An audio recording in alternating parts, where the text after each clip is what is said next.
Abra comigo nesta noite no Evangelho de João, no capítulo 1, versículo 29, estas palavras tão gloriosas sobre Jesus Cristo. No dia seguinte, João viu a Jesus que vinha para ele e disse: Eis o Cordeiro de Deus que tira o pecado do mundo. Que palavras, queridos, é sobre este texto que nós gastaremos esses próximos minutos diante de nós. E o tema desta noite é surpreendido pelo Evangelho. Deixe-me fazer uma pergunta para você nesta noite.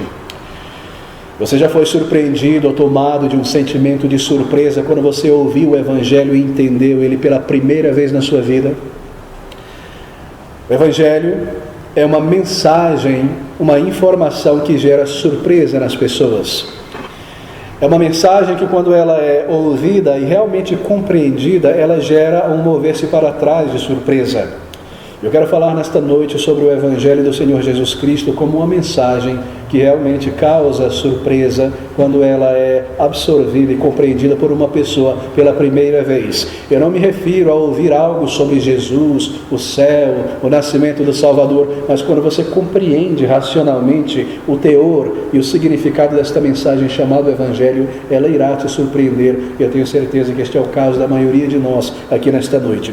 Se nós não conhecemos o Evangelho da maneira como ele é descrito ou representado aqui na Bíblia, a palavra de Deus, a primeira vez quando alguém explica o Evangelho para nós, ou nós ouvimos de uma maneira simples, clara e completa, ele nos surpreende, porque não é aquilo que nós teríamos esperado compreender. Quando nos é dito o Evangelho de uma maneira sincera e fiel à palavra de Deus, não é aquilo que nós esperávamos ou esperaríamos compreender, na verdade. Bem, foi assim quando aqueles líderes judeus, pela primeira vez, ouviram o Evangelho. Eles não esperavam ouvir o que eles ouviram da boca de João Batista. Eles haviam esquecido do ensino de sua própria religião, do Antigo Testamento. Aquelas cerimônias que eles estavam tão acostumados a realizar semanalmente, anualmente, tinham se tornado uma espécie de religiosidade superficial, de crendices, não fazia mais significado. É como em nosso meio, por exemplo, um país dito cristão, há certas celebrações religiosas como a Páscoa, o Natal, tudo se perdeu. É tudo uma questão de presente, de panetone, de ovo de Páscoa, se perde o significado gradativamente. E esse é o contexto daqueles homens e mulheres religiosos quando o Senhor chegou. Aquelas muitas cerimônias simbólicas que eles tinham trazido de seus pais, recebidos do próprio Senhor, tinham se tornado meras coisas mecânicas, parte da religiosidade nacional. Não era uma nação cética, era uma nação religiosa, eles estavam apegados àqueles mecanismos, e tudo tinha se tornado algo normal e comum, e eles tinham esquecido do significado daqueles rituais, do significado daqueles símbolos, que aqueles símbolos e rituais não eram meras informações simbólicas, mas era uma mensagem, eram coisas que falavam, coisas que ensinavam sobre uma realidade, na verdade, que Deus, por exemplo, o sacrifício da Páscoa, realizado todo ano, falava sobre o Messias que Deus enviaria a este mundo, que o Salvador daquele povo e de todo o seu povo, na verdade, eleito por Deus, seria um Salvador que viria a este mundo e seria uma pessoa que teria que nascer para morrer. Daí o símbolo daquele cordeiro sendo sacrificado todo ano. Eles se recordavam, por exemplo, do cordeiro sacrificado no Egito, o sangue daquele animal, mas porque era parte da tradição e da história daquele povo, isso tinha se diluído de alguma maneira, conforme era passado de geração a geração. Eles simplesmente tinham se esquecido da mensagem contida nos símbolos. E quando João Batista entra em cena, falando sobre um Messias que deveria morrer no lugar de pecadores, e que para Deus, o seu Deus, tirar o pecado do seu povo, seria necessário que alguém pagasse no lugar deles, e que ninguém poderia entrar na presença de Deus ou conseguir um lugar no céu baseado no seu pedigree religioso. Então eles ficaram grandemente surpresos e chocados com essas declarações de João Batista sobre o Messias. E esse é o elemento do Evangelho que tantas vezes surpreende pessoas. E eu espero que esta mensagem, nesta noite, te surpreenda positivamente de alguma maneira, como uma luz que é acendida na alma e te auxilia a ver com clareza a mensagem de Deus no Evangelho e te permita conhecer o Deus que te criou e o caminho de salvação uma certeza íntima e pessoal de perdão e de vida eterna. Mas, queridos, deixe-me começar por aqui, lidando com alguns versículos preliminares, antes de focarmos aqui neste versículo de número 29. Está aqui no versículo 19 e 24. E este é o testemunho de João Batista, quando os judeus mandaram de Jerusalém sacerdotes e levitas para que lhe perguntassem: quem és tu? E versículo 24, os que tinham sido enviados eram dos fariseus. Bem, a cena é esta: um grupo oficial de religiosos tinha sido enviado pelo conselho dos anciões de Jerusalém para inquirir a respeito daquele homem engraçado, estranho, vestido em roupas em pele de camelo, alimentando-se de mel silvestre e gafanhotos, sobre quem ele era, porque ele atraía tantas pessoas e porque ele se portava como uma autoridade religiosa, mesmo batizando pessoas e pregando sobre o arrependimento. Quem era aquele homem? Ele não tinha passado por Jerusalém, pelas escolas de Jerusalém, o Sinédrio não o conhecia, e assim um grupo de inspetores é enviado para inquirir. Bem, João atraía as multidões, nós lemos aqui. Os líderes queriam saber exatamente quem ele era e o que ele estava fazendo. E no versículo 25 nós vemos o inquérito: e perguntaram-lhe e disseram-lhe: por que batiza, pois, se tu não és o Cristo, nem Elias, nem o profeta? A resposta de João inicialmente soa um tanto misteriosa no versículo 26. João respondeu-lhes dizendo: eu batizo com água, mas no meio de vós está um, a quem vós não conheceis, este é aquele que vem após mim, que é antes de mim, do qual eu não sou digno de desatar-lhe a correia da sandália. Bem, nós lemos que ele responde, e que no dia seguinte, esses inspetores estavam ali naquele contexto, e havia uma grande multidão de seguidores que vinham para o batismo de João, e é nesse contexto que ele declara essas palavras tão tremendas, no versículo de número 29. No dia seguinte, João viu a Jesus, que vinha para ele, e disse, como que vendo o Senhor Jesus chegar e apontando o dedo para ele, como que trazendo a atenção das pessoas para ele, e dizendo: este, aquele, eis o Cordeiro de Deus que tira o pecado do mundo. Que palavra! Que palavra! Essas são palavras tão cheias de significados e tão cheias de uma mensagem maravilhosa para nós nesta noite. Todo judeu sabia muito bem o significado do Cordeiro sacrificial. E quando João profere estas palavras dizendo Cordeiro de Deus, ou Cordeiro que tira os pecados, imediatamente suas mentes eram remetidas ao sacrifício de um cordeiro no templo, uma vez por ano, na Páscoa, que simbolizava a remissão do pecado de toda a nação. Eles entendiam muito bem o que João estava dizendo, não era uma linguagem simbólica, religiosa ou estranha para eles. E João Batista aponta para aquele homem vindo em sua direção, Jesus Cristo, e diz: ele é, ali está o Cordeiro de Deus. Em outras palavras, ali está o sacrifício que Deus proveu para a salvação do seu povo. Ali está o meio de Deus para remover a nossa culpa, o nosso pecado e nos reconciliar com o nosso Deus. É exatamente isso que ele estava dizendo: eis o Cordeiro de Deus que tira o pecado do mundo. Mas os judeus haviam esquecido o significado daquele sacrifício. Eles haviam deixado de lado em sua memória religiosa a verdadeira mensagem daquelas profecias e daqueles símbolos repetidos anualmente em Jerusalém. Que o Messias viria e que ele nasceria fisicamente neste mundo, que ele haveria de morrer no lugar do seu povo como um sacrifício, assim como o cordeiro era sacrificado no lugar do pecador, e que ele seria o meio pelo qual a mancha e a culpa de nossos pecados seriam removidos. Que o Messias de Deus, que ele enviaria, salvaria o seu povo pelo derramar do seu sangue, pela sua morte, como que morrendo no lugar deles, para que eles não fossem julgados e condenados à morte eterna, morrendo no lugar deles. Então, quando João Batista diz: eis ali, vindo em minha direção, o Cordeiro, o meio que Deus proveu para a salvação, eles simplesmente ficaram pasmados. E eu quero crer que se João Batista não tivesse toda aquela popularidade que ele tinha, imediatamente aqueles líderes vindo de Jerusalém teriam organizado alguma maneira de prendê-lo e de assassiná-lo, porque essas palavras teriam soado como blasfêmia diante deles. Mas, queridos, essa é a surpresa. Ouvir essas palavras certamente foi uma surpresa para o judeu comum, assim como foi para aqueles líderes religiosos. Se não fossem as multidões, talvez ele teria sido apedrejado mesmo naquele local. Bem, deixe-me fazer a pergunta: o que na verdade surpreendeu aqueles judeus? Qual foi a informação nessa declaração de João Batista sobre Jesus que teria surpreendido os judeus daquela maneira? Vem o versículo 29. No dia seguinte, João viu Jesus que vinha para ele e disse: eis o Cordeiro de Deus que tira o pecado do mundo. Eu creio que essa foi a surpresa número 1.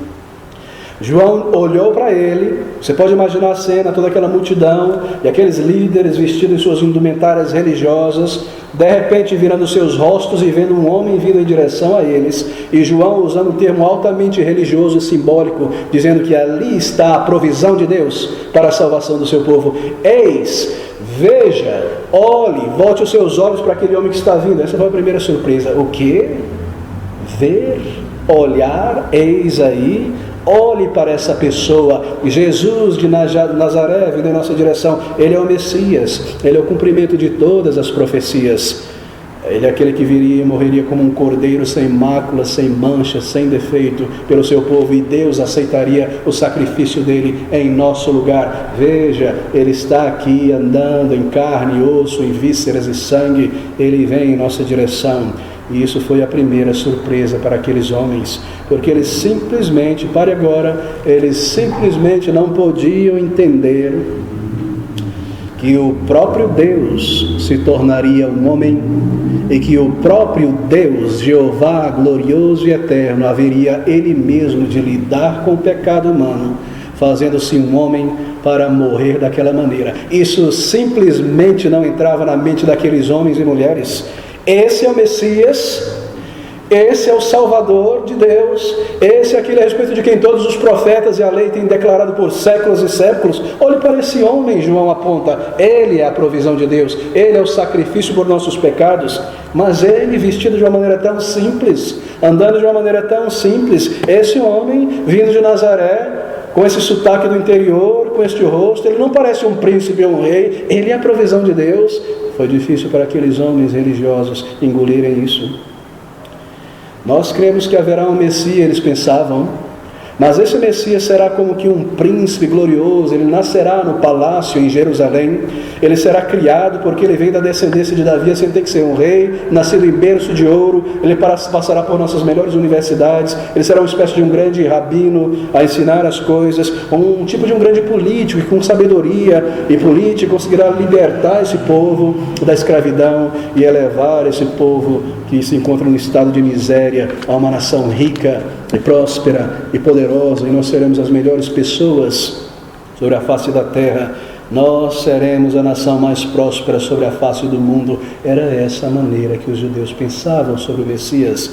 Mas aqui está um homem de Nazaré, vestido em roupas simples, que é designado por João como sendo ele o Messias, o meio de Deus para a salvação de seu povo. Bem, amigos, eles ficaram surpresos. Eles ficaram simplesmente tomados de surpresa. Ele não é um príncipe, ele não é nenhuma grande figura em nossa academia, não há nenhuma foto, um quadro dele no Sinédrio, nós nunca ouvimos falar sobre ele. De onde ele vem? De Nazaré. Pode ver alguma coisa boa de Nazaré, homem vestido nessas roupas simples, andando para cima e para baixo com um monte de pescador ignorante. Esse é o Cordeiro de Deus. É isso que Deus tinha que prover para nós, a maior de todas as raças sobre a face da terra. Esse é o Cordeiro de Deus que tira o pecado do mundo.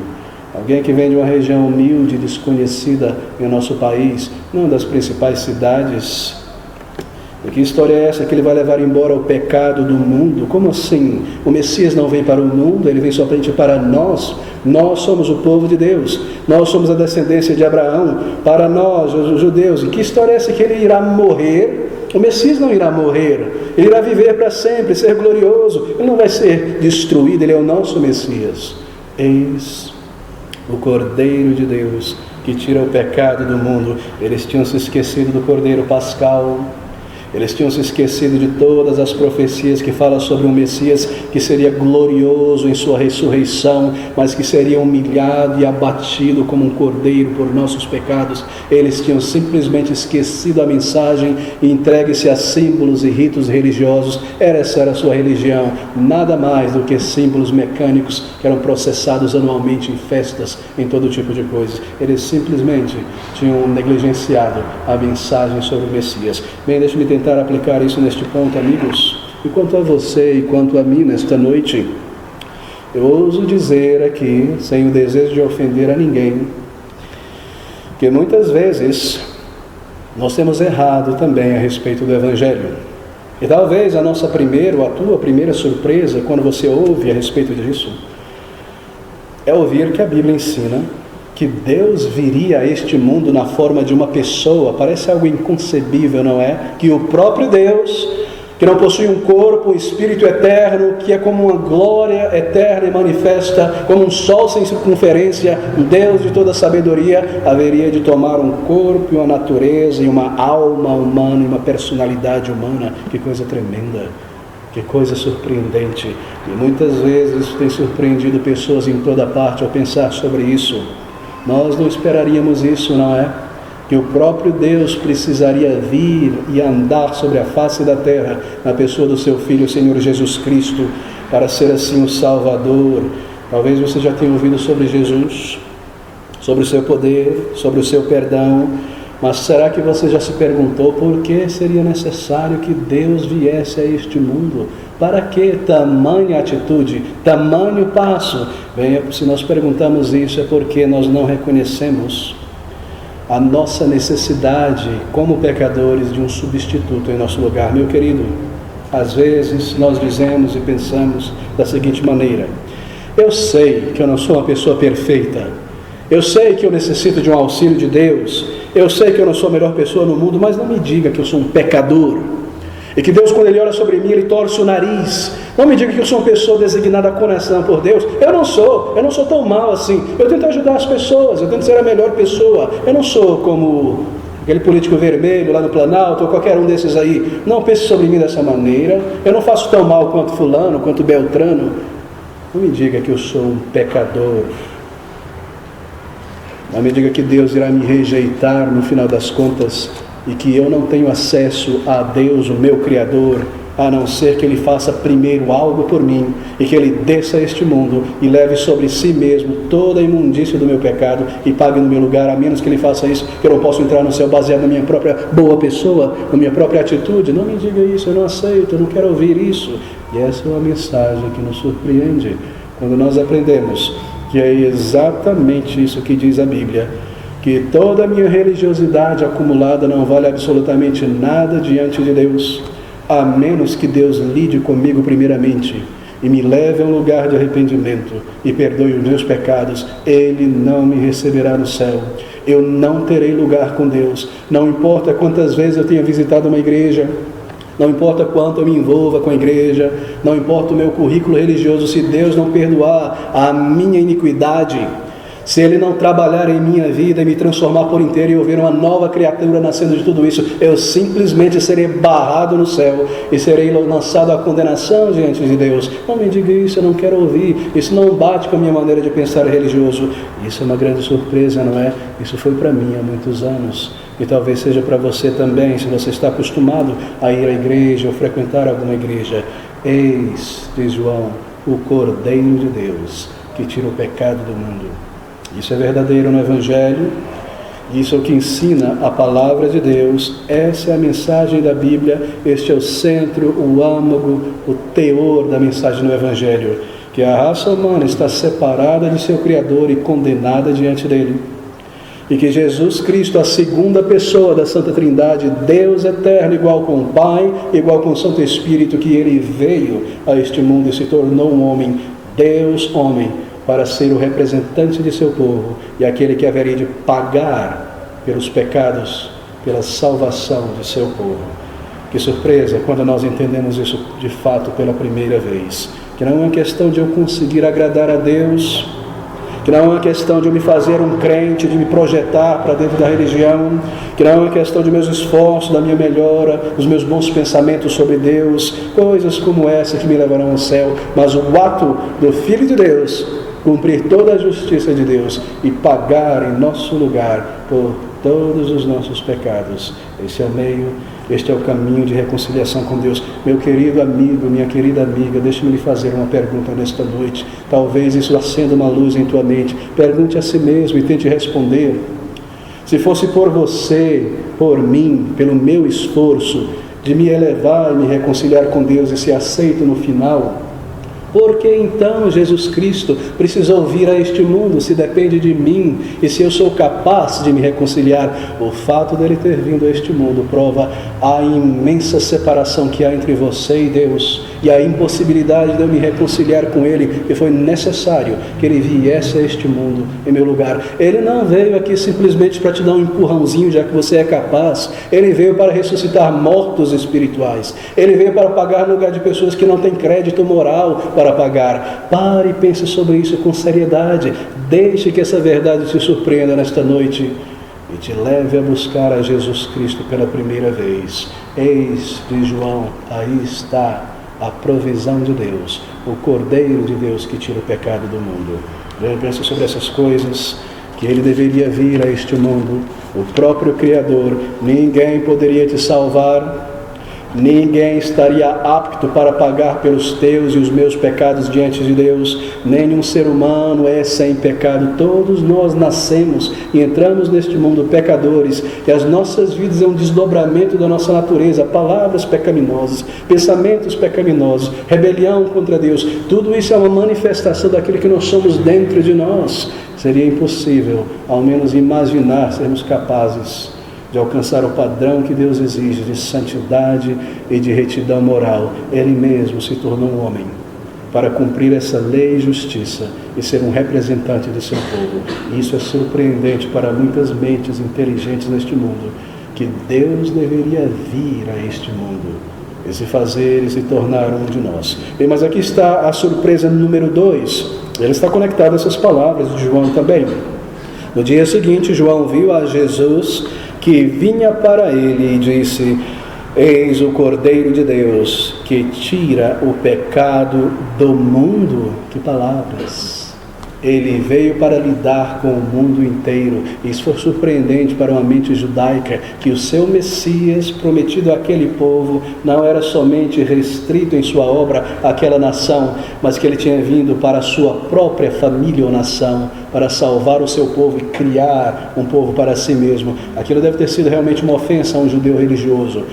Deus veio para os gentios, para o filisteu, para o egípcio, para esses romanos. Deus é o nosso Deus. Como jamais alguém poderia fazer uma declaração como essa? A primeira surpresa foi essa, que o Deus eterno deveria se tornar um homem para ser o salvador do seu povo. E a segunda surpresa foi que Deus providenciaria perdão e reconciliação para pessoas de todas as nações e grupos étnicos sobre a face da terra. Bem, amigos, aqui estamos nós, você e eu, nesta noite. Nós somos pecadores. Esse é o melhor título que pode ser utilizado para nos definir. Você e eu somos pecadores aos olhos de Deus. Somos pessoas desobedientes aos olhos de Deus. Os nossos pecados, se você pensa com seriedade sobre isso, são ofensas diante de Deus. Deus é santo, o que significa dizer que Ele é justo. Às vezes você afirma isso diante de uma pessoa: Deus é santo, ela simplesmente não consegue compreender. Você está dizendo que Deus é uma pequena estátua de gesso pintada em cima de um altar? Ele é santo? Não, Ele é limpo, Ele é reto, Ele é sem mancha, sem tortura moral, Ele é a luz, a verdade, e nós somos essas pessoas santas e tortas. Como podem homens pecadores e mulheres pecadores como nós ter algum relacionamento com a luz e com a verdade, com Deus eterno? Porque nós somos pecadores, nós simplesmente não temos acesso garantido à presença de Deus. Deus é justo, e porque Ele é justo, Ele deve julgar todo o pecado, cada um de nossos pecados, todo o nosso orgulho, toda a nossa malícia, toda a nossa rebelião íntima no coração contra Deus, todo o nosso afastamento dEle. E as nossas palavras, quão terríveis são as nossas palavras! São palavras de orgulho, tantas vezes de soberba, são palavras de mentira, são palavras e pensamentos de incredulidade. As nossas ações tão egocêntricas, e quão resistentes nós somos e mesquinhos. E esse nosso temperamento explosivo e autocomiserativo, quão terrível nós somos diante de um Deus santo e de um Deus justo. E quando mais nós pensamos sobre nós e sobre a nossa atitude e as coisas que nós somos capazes de pensar ou de querer fazer, oh amigos, quando Deus olha de seu trono sobre nós, Deus puro, Ele simplesmente não pode ter qualquer lidar conosco. E nós estamos condenados aos olhos de Deus, e ainda assim, Ele veio para lidar com os nossos pecados e de alguma maneira apagar esse registro tão imundo de pecados e transgressões. Ele veio para lidar com pecadores, Ele veio para lidar com o pecado, exatamente o que Ele estava fazendo ali naquela cruz. Eis o Cordeiro de Deus, de João, que tira, que remove o pecado de pessoas do mundo inteiro. Imagine você culpado diante de Deus por um instante. A nossa culpa é como uma muralha tão imensa e tão alta e tão profunda na terra que é simplesmente impossível subir e alcançar a Deus que está do outro lado. Ela nos separa de Deus, a nossa culpa, os nossos pecados, nos separa de um relacionamento real com o nosso Criador, nos separam de suas bênçãos.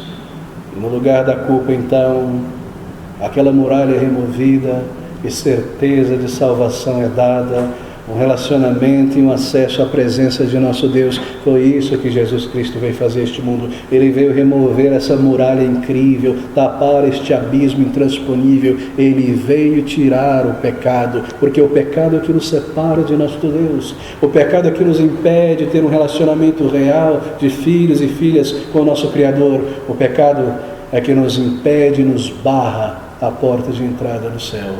E aqui está a declaração de João Batista. Isso é uma grande surpresa, não é? Que na conversão, quando eu reconheço os meus pecados, quando eu busco ao Senhor arrependido, crendo no Salvador, a minha culpa é removida como se um peso fosse tirado da minha alma. Eu me sinto tão diferente, com tamanha alegria. É uma descoberta tão tremenda e você fica tão maravilhado que isso tenha acontecido, que aquela culpa e aquele senso de condenação tenha sido lançado para longe de tua vida, e você agora é uma nova criatura, porque Ele veio, e então você veio a Ele pessoalmente, em arrependimento, em fé sincera. Amigos, verdadeira certeza de salvação. Eis o Cordeiro de Deus que tira o pecado do mundo. Quando você vem a Jesus Cristo, o Salvador, pela fé, quando você crê nele por inteiro e confessa a Ele clamando por vida e perdão, você recebe certeza de salvação, certeza de perdão. Você não vai ter uma mera esperança de que talvez será, é provável, calculando aqui meus bons pontos, que Deus vai me receber e eu vou ter um lugar no céu. Você recebe certeza como quem recebe um documento autenticado, e você sabe que Ele te salvou, e você sabe que você não é mais a mesma pessoa. Você sabe que Ele é o teu Deus, e você é seu filho, sua filha, uma nova criatura. E agora mesmo você pode ter essa certeza. E essa é uma surpresa maravilhosa, que toda pessoa que tem vindo a Jesus Cristo, respondendo ao seu Evangelho, tem alcançado. Que perdão é algo real, que certeza de vida eterna é algo tão concreto, é algo tão real. Mas deixa eu mencionar ainda uma terceira surpresa do Evangelho. Ainda está nesse versículo de número 29, nessa declaração de João. No dia seguinte, João viu a Jesus que vinha para ele e disse: Eis o Cordeiro de Deus, que tira o pecado do mundo. Quão maravilhoso é pensar sobre isso. O escopo da salvação é tão grande, não é? Gentios, não somente judeus, mas Yanomamis também, e brasileiros, e egípcios, e pessoas de toda parte. Meu amigo, minha amiga, o que seria de você e de mim nesta noite? Nós não nascemos naquela época. Nós não descendemos física e biologicamente de Abraão. Nós estaremos ainda na escuridão e nas trevas se o Cordeiro de Deus que tira o pecado do mundo não fosse revelado também a nós brasileiros para a nossa salvação. E essa é uma das coisas tão gloriosas e maravilhosas do Evangelho de Jesus, não é? É tão diferente de outras religiões. Você observa muitas religiões, elas estão centradas em uma cultura. Elas são muçulmanas, então é a língua árabe, é o livro no árabe, é o costume do árabe, ou ela é japonesa, ou asiática, é a língua japonesa, é o manto japonês, é o costume japonês, é a planta japonês, ou ela é egípcia, é isso, é aquilo. Mas o Evangelho da Graça Redentora é uma mensagem que diz que Deus, embora tenha vindo através de um povo que Ele mesmo criou como um berço para nascer neste mundo, Ele veio para salvar todo o seu povo, espalhado pelo mundo inteiro, homens e mulheres, jovens e crianças, que um dia olhariam para Ele como aquele Cordeiro provido por Deus para a minha salvação. E é isso que surpreende tantas vezes, que você, que eu, possa ser salvo, que eu, por nome, se eu buscar o Salvador e dobrar os meus joelhos diante dele em verdadeiro arrependimento, ele terá morrido por mim em meu lugar para a minha salvação. Será que isso toca a tua mente e o teu coração e te surpreende e te anima a buscá-lo ainda nesta noite? Que você pode ter os teus pecados perdoados, que você pode ter ainda hoje perdão e salvação real da parte de teu Deus, se você simplesmente responder a este chamado de Jesus Cristo. Eis o Cordeiro de Deus, ele diz. Bem, isso deveria ser uma surpresa maravilhosa para cada um de nós aqui. Eis o Cordeiro de Deus, de João, que tira o pecado do mundo. Ele tira o pecado do mundo. E é Ele quem faz tudo isso. Não nós, é Ele quem tira o pecado do mundo. Qualquer pecado, qualquer mancha em tua alma, qualquer crime que você tenha cometido no passado, qualquer ato de leviandade, de imoralidade, tudo aquilo que tenha corrompido a tua alma e te afastado de Deus, tudo aquilo que soa dentro da tua consciência como algo pelo qual você irá prestar contas diante de Deus, e você sabe porque a culpa aperta que você será condenado por isso, se você vier a Jesus Cristo. Ele é o Cordeiro de Deus que pelo seu sangue tira o pecado do mundo, do mais vil dos pecadores, o mais distante das mulheres, de qualquer um que se aproxima do Senhor. Paulo, o apóstolo do Senhor Jesus Cristo, quando ele veio ao Salvador, na verdade ele foi levado ao Salvador, não é? Ele disse posteriormente que a mim, o principal dos pecadores, se manifestou a bondade e a graça de Deus. Ele tira o pecado do mundo. Eis, diz João, aqui está, olhe para ele, eis o Cordeiro de Deus, que tira o pecado do mundo. Quão surpreendente é isso! E essa é a quarta das surpresas do Evangelho. É uma surpresa que fala sobre a facilidade de se aproximar de Deus para o perdão. E essa simplicidade, meus amigos, do Evangelho, ela é às vezes tocante.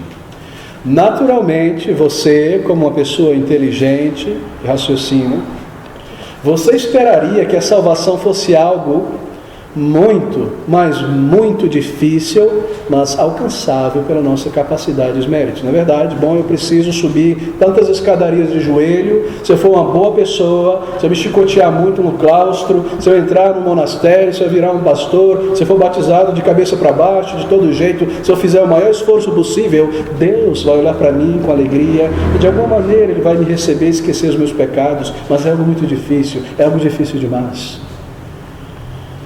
Bem, quando nós pensamos sobre essas palavras,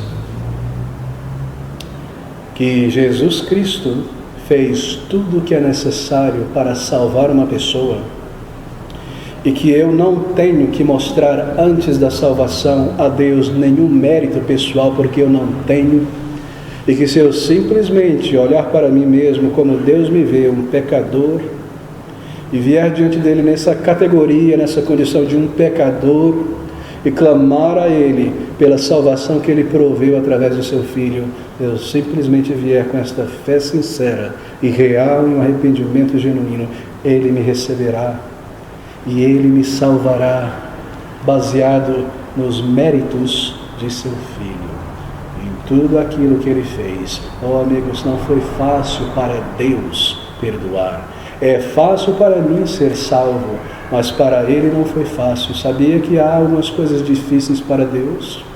Uma delas é perdoar pecados. Ele não poderia simplesmente dizer, esquece, vem cá, você é uma boa pessoa.